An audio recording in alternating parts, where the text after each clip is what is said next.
All right, ladies and gentlemen, welcome back. Bill O'Reilly's book, Killing Reagan, causing lots of controversy. Our own John Bachman sat down with Bill O'Reilly just moments before we aired, and here is his exclusive interview, part one. All right, Bill, you've written more than a dozen runaway bestsellers, including Killing Lincoln, but your latest book, Killing Reagan, has sparked the most controversy with historians. Why do you think that's the case? Well, I don't think they're historians. There's a cabal, a group of people out in California, some of them associated with the Reagan Library in Simi Valley, that object to any kind of an objective look at President Reagan.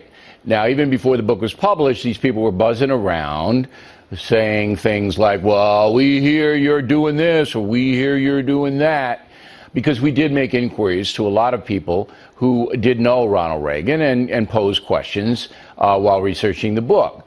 So, it's not historians per se. It's a group that wants to keep Ronald Reagan's legacy pristine and doesn't really want to take an objective look at him. So that's what they're objecting to here. Yeah, not just historians, but biographers as well, like Craig Shirley. The big issue in your book, though, is that you claim that John Hinckley's 1981 assassination attempt, it didn't kill Reagan, of course, but it left him diminished mentally, and that he really wasn't there during the remaining 7 years of his presidency. Many Reagan people, as we mentioned, including Craig Shirley, say that simply is not true. How do you respond to those folks?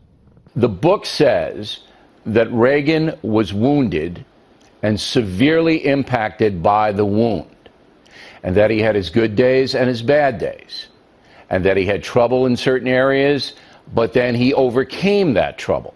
It's a very laudatory book about President Reagan, showing a man of courage and how he evolved into that.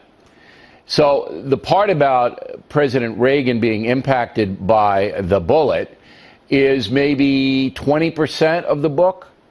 The rest of it is his story, how he attained power, what kind of a person he was, and that the challenges that he overcame.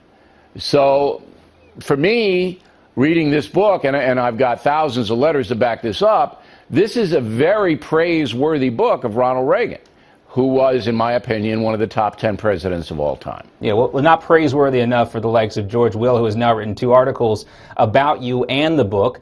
You have called one of those pieces a hit piece. Why do you think Will has made this so personal against you?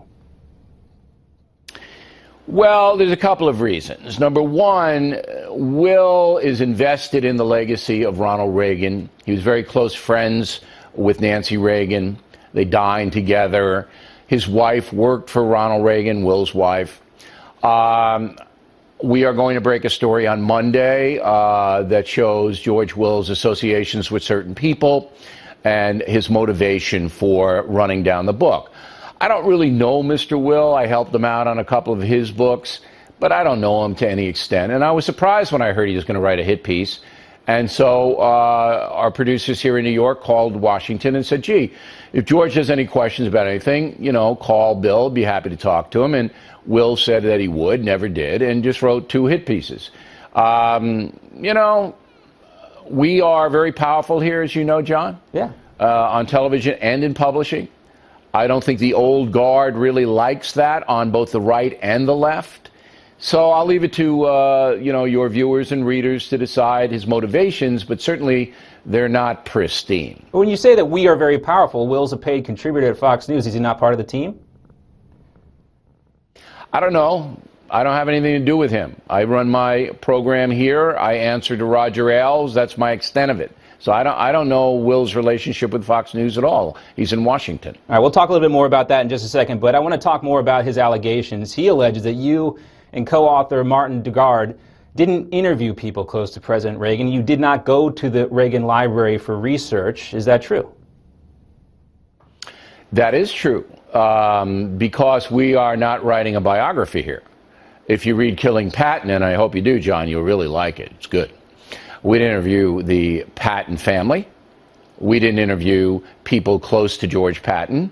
We did our research independently from people who have no skin in the game, no emotion in the game. That's how you get the true story. So, to talk to Ed Meese, for example, why would I do that?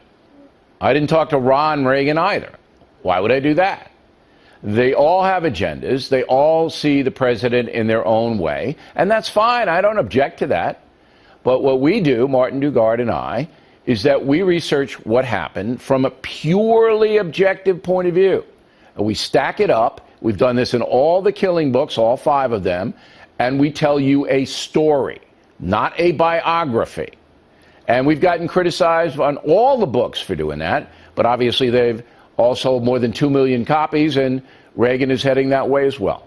Well, of course, everybody knows about that interview from last week. Will went on your show. He said you were an expert at, quote, willfully misleading people and that you were guilty of extreme recklessness. His column this week states by saying you have given no wisdom. Even some of your liberal critics would not go that far. So why do you think Will is taking things this far and saying these things? Because he doesn't like the fact that what we wrote about Ronald Reagan goes against his narrative that Reagan was a semi-god, and he doesn't like it. Now, if you saw the interview on television with Will, I just hit him with the facts. Fact after fact after fact after fact. He had no answer to those facts. The meeting did take place. The James Cannon study did take place. It's all there. I mean, Howard Baker went out and talked to the press about the meeting. And the meeting was to assess Ronald Reagan's viability going forward because he was having so much trouble after the Iran-Contra affair. And everybody knows it took place. It's impossible to deny it. Yet these people somehow are trying to say that we altered the historical record. Bull. It's just bull. And that's part 1 of John Bachman's Sit Down with Bill O'Reilly. Part 2 is next, and our own CEO, Chris Ruddy, gets introduced.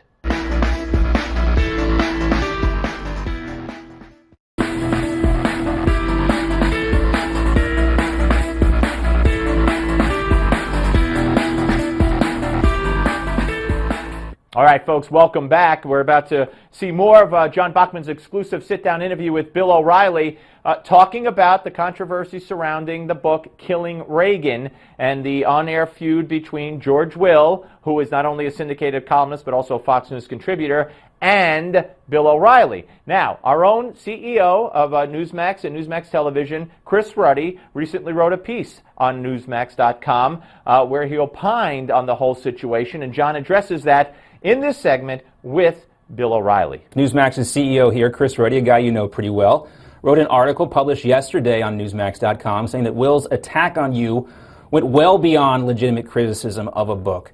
Chris said that if someone working here at Newsmax attacked our lead hosts as, quote, willfully misleading people, he thinks that person should resign. He felt so strongly about the lead hosts, as Will did, and if they didn't resign, they should be fired. Do you think Will should either resign as a paid analyst from Fox News or be fired? No, I don't. Because he came on the program and he debated it with me. I don't know if you call it a debate, but I don't know. I don't know about debate, but it was definitely. Now, if he had run away, and hid under his desk, then I would think differently. But he's entitled to his opinion, Will. Yeah. Well, I asked that question. He doesn't like the book? Fine. I asked that question because, New York Magazine wrote an article about a quote-unquote civil war playing out at Fox. Can you shed some light on that? No, New York Magazine is a bunch of bull. I mean, their agenda is we hate Fox. We'll print stuff all day long that makes Fox look bad. We'll use anonymous sources. Why would I comment on them? It's absurd, and everybody knows it in the journalism business. They're not taken seriously. And by the way, there's not one anonymous source in Killing Reagan. Not one. We don't do that. All right. Every time we say something, the record shows who said it, and it's backed up by somebody else. All right. This whole thing, let me just say one thing. The reason Will lost the debate here and got crushed was because I brought up the name Michael Deaver. You know who that is, John? Michael Deaver? Okay. Michael Deaver was perhaps Ronald Reagan's closest friend, an advisor, all throughout Reagan's political career. He wrote a book, Deaver, and actually confirmed every single thing that we said in Killing Reagan. Michael Deaver. And when I read Will the passage from Deaver's own book, Will had no reply. All right? I mean, and when I said, look, Howard Baker held a press conference to address this. Will had no reply on television. And that's when I got a little bit angry, because all he was doing was attacking me personally. He was ignoring the record, and then I called him what he is, a hack. All right. Well, you know, controversy, of course, can be very good for book sales. And we hear Killing Reagan's selling out in bookstores, so this may not turn out to be such a bad thing for you or for the book. What's your next book? I can't tell you what my next book is, because if I do, then somebody will put a title out, the same title like they did with Killing Jesus. We announced Killing Jesus, and 3 weeks later there was a Killing Jesus on the market. So I can't tell you, but it'll be, I guarantee you, John, when the next book comes out, you and Ruddy will be interviewing me again. All right. Because somebody will say, I made it up. I mean, look. We now, Dugard and I, are the biggest selling nonfiction authors in the world. In the world. I've had more #1 New York Times bestsellers than any other author, nonfiction, ever in history. Okay? I'm tied, I think, with Woodward. But when you reach that status, there are going to be people trying to take you down. That's just the way it is. And we're ready for them. And I appreciate Newsmax being honest about the whole thing, which is why I'm talking to you today. Well, we always appreciate talking to you, Bill. All right, great interview. John Bachman, congratulations. Now, John brought up several times Craig Shirley, great historian, presidential historian, and noted Reagan biographer. And he was on my show just a few days ago, and I asked him about the controversy over this book and if he felt O'Reilly was fudging the facts. Let's watch. Craig, do you believe O'Reilly and company did this on purpose, and what's been their reaction? Boy, Steve, that's something I've been wondering about. Kyra and I have talked about that. I happen to believe he did it on purpose. You do believe he did it on purpose? Yes, I do. Why? Why? Because he wanted to sell books. He wanted to write something salacious and tawdry. He does represent the media establishment. Reagan was anti-establishment, so there may have been something cultural there as well, that he had some type of animus toward Reagan or his legacy or whatever. But the fact remains is that whatever his motivation is, he did it, and Kyra is right, is that there are all sorts of factual errors in the statement. And Dr. Kyra Skinner, along with Craig Shirley, have written at least one piece pointing out the discrepancies in what they refer to as the inaccurate historical references made in Killing Reagan. It's a controversy that will continue. Again, congratulations to John Bachman. Great interview with Bill O'Reilly. We're coming back with the Malzberg panel. Don't go away.